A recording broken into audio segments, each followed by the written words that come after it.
Hello everyone, 33ನೇ ಪ್ರಶ್ನೆಯನ್ನ ನೋಡೋಣ. ಕೆಳಗಿನ ಕೋಷ್ಟಕವನ್ನು ಗಮನಿಸಿ. ಈ ವಸ್ತುಗಳಲ್ಲಿ ಅತ್ಯುತ್ತಮವಾದ ವಿದ್ಯುತ್ ವಾಹಕ.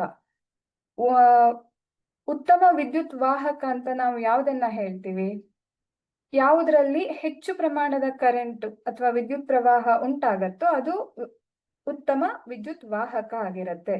ಇಲ್ಲಿ ವಸ್ತು ಮತ್ತೆ ರೋಧಶೀಲತೆಯನ್ನ ಕೊಟ್ಟಿದ್ದಾರೆ. ರೋಧಶೀಲತೆ ಅಂದ್ರೆ ಆ ವಿದ್ಯುತ್ ಪ್ರವಾಹಕ್ಕೆ ಆ ವಸ್ತು ಒಡ್ಡುವಂತಹ ವಿರೋಧವನ್ನ ಎಷ್ಟು ಪ್ರಮಾಣದಲ್ಲಿ ಅದು ವಿದ್ಯುತ್ ಪ್ರವಾಹವನ್ನ ತಡೆಯತ್ತೋ ಅದನ್ನ ನಾವು ರೋಧಶೀಲತೆ ಅಂತ ಹೇಳೋದಕ್ಕೆ.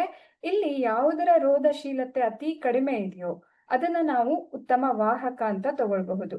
ನೀವು ಈ ಪ್ರತಿಯೊಂದು ವಸ್ತುವಿನ ರೋಧಶೀಲತೆಯನ್ನ ಗಮನಿಸಿದ್ರೆ ವಸ್ತು ಎಂ ಅದರ ರೋಧಶೀಲತೆ ಬೆಲೆ 1.60 ಗುಣಿಸು 10⁻⁻8 ಅಂತ ಇದೆ.